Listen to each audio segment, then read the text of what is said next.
Okay, so Yeah. have you ever like started learning a new language, all excited, and then Oh, a couple weeks later you just hit a wall? it's so common. It is, it's like you set out to climb Mount Everest and then you're like, wait, I don't even like hills. Right. But what if learning a language could feel as easy as like humming your favorite song instead of that huge climb? Well, that is what The Language Habit by Oualid Cheddadi is all about. Okay. Oh, yeah. It's not about, memorizing a ton or grammar drills.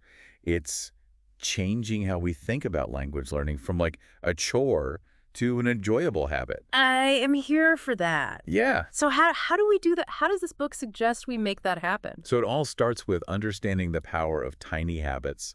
Like, think about this. Sure. If you just learn 5 new words in your target language every single day, by next year, you will have added over 1,800 new words to your vocabulary. Wow. It's like a whole book. Yeah, that does really put it into perspective because that does feel doable. Exactly. 5 words a day. Small, consistent steps. Yeah. That's what we're talking about. And it doesn't have to be just vocab, right? You can apply that to anything. Right. 10 minutes listening to a podcast on your commute. Sure. You could practice speaking a few phrases while you're cooking dinner. Little moments add up. So instead of needing like a huge chunk of time, it's more about fitting in those little sessions Yes. in those little places in your existing routine. Exactly. And speaking of routine, the book talks about this concept of habit stacking. Yeah. Tell me more. Okay, so habit stacking can be a game changer. And basically what it is you take a new habit that you want to build and you attach it to an existing habit. Okay. So let's say, for example, you're trying to get in the habit of reading in your target language, Okay. but you forget or put it off, I've been there. right? So think about a habit that you already have that's well established, like that after dinner cup of tea. Okay.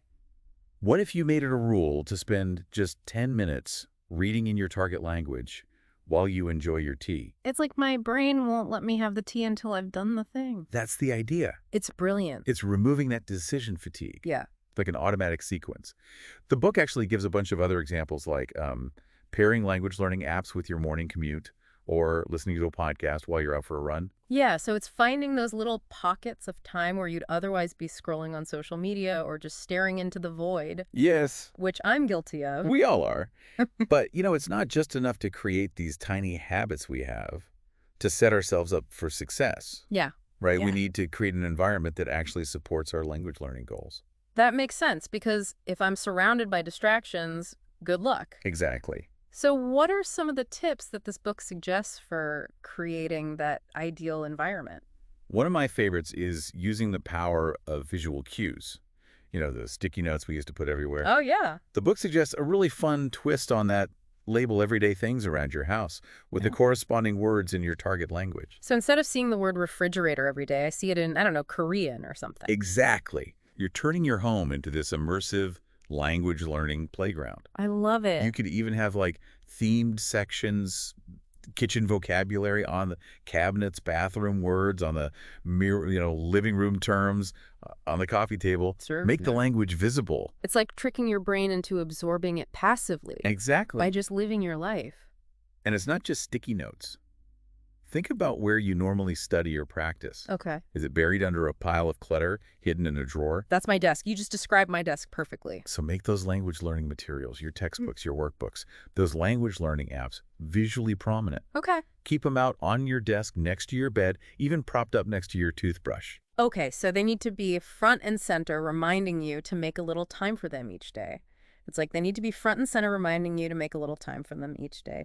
And speaking of things we use every day, this book also talks about technology as a tool for language learning. Oh, absolutely. Like these days, there's an app for pretty much every language and learning style you can think of. Right.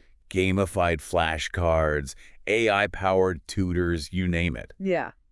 But the language habit actually brings up a good point. It's like, how do we actually use these tools effectively without becoming too reliant on them? Right, because an app can't replace, like, actually talking to a human. 100%. Yeah. Like, think of apps as your language learning sidekicks. Okay. They're great for vocab, grammar, daily practice, all that. Yeah. But to really become fluent, you got to use it, Yeah. real world interactions. In the wild. Yeah, exactly. Those moments when you have to think on your feet and just speak. Oh, Yeah. totally. So how do we strike that balance Right. like between using the apps and actually like going out there and using the language. Yeah, well, it actually looks at the strengths and weaknesses of some popular apps. Okay. Duolingo, Memrise, Babbel. Sure. What's interesting is they all have like their own personality and approach. Right. Like the book talks about how Duolingo is really good at making it like a game. Yeah. Memrise is all about mnemonics and spaced repetition. Right. See, I've tried a few different apps, and you're right, they each have their own thing. Yeah. But I do feel like I've definitely fallen into the trap of just doing the app Yep. and not actually using it. Right. It's easy to get stuck in that app bubble. Yeah. But the book reminds us, like, what's the end goal? Yeah. Right? Yeah. It's to take those app skills and actually use them. Like ordering a coffee without doing a weird mime. Exactly. Or, talking to someone while you're traveling. Here. Or even just like reading a news article or watching a movie. Yeah. And that actually brings up another point. The book debunks this myth that you have to go abroad to become fluent. Okay, wait, tell me more about that, because I've definitely had moments where I'm like, well, I guess I'm just going to have to book a one-way ticket to Italy if I want to learn. It's tempting, right? It is so tempting. But the language habit says, hey, let's think about immersion differently. Okay. It's not just about being there. It's about creating that immersive experience wherever you are. So even if I'm like stuck in my living room, I can still create those experiences. Exactly. And it gives some really creative tips. Like what? One that stood out to me, switch your phone's language settings. Oh my God, that's intense.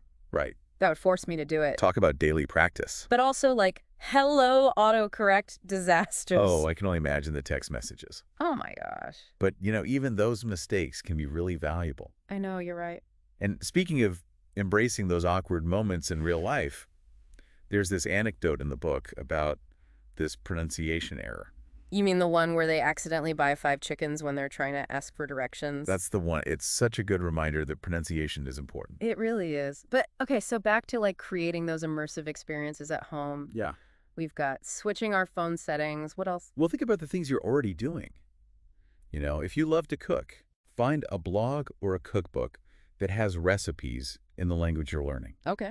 If you love movies, watch a film with subtitles, or even try it without stilled, and see how much you can understand. That's a good challenge. Yeah. Okay, so it's like taking something you already enjoy and just finding a way to kind of bring that language into it. Exactly. And this book also encourages us to like get out of our comfort zones a bit and actually look for opportunities to practice like in the real world. Yeah, for sure. Those real-life interactions, ordering food, asking for directions, even just chatting with someone, at the store, those are the things that really help you learn faster. Right. It's like giving your brain a workout. Exactly. And every workout, might be a little bit painful at first, but it does get easier. Exactly. And those little wins, when you order your coffee and they understand you, or you're on the bus and you understand a conversation. Yeah. Those are the things that keep you motivated. It's not just about like the grammar. It's about actually like connecting with people. Yes. And experiencing the culture. It's so rewarding. Yeah. And at the beginning of this deep dive, I was comparing learning a new language to climbing a mountain. Right. But I feel like it's more like setting sail. Ooh, I like that. Where, yeah, there might be challenges along the way, but there's also like this amazing sense of freedom. I love that analogy. To just explore. And just like a sailor uses the stars, we can use these tips from the language habit to kind of guide us on that journey. I love that. So to everyone listening, we hope this has given you some ideas for your own language learning journey. Remember, it's not about being perfect. It's about enjoying the process and all those little victories along the way. Until next time, happy learning.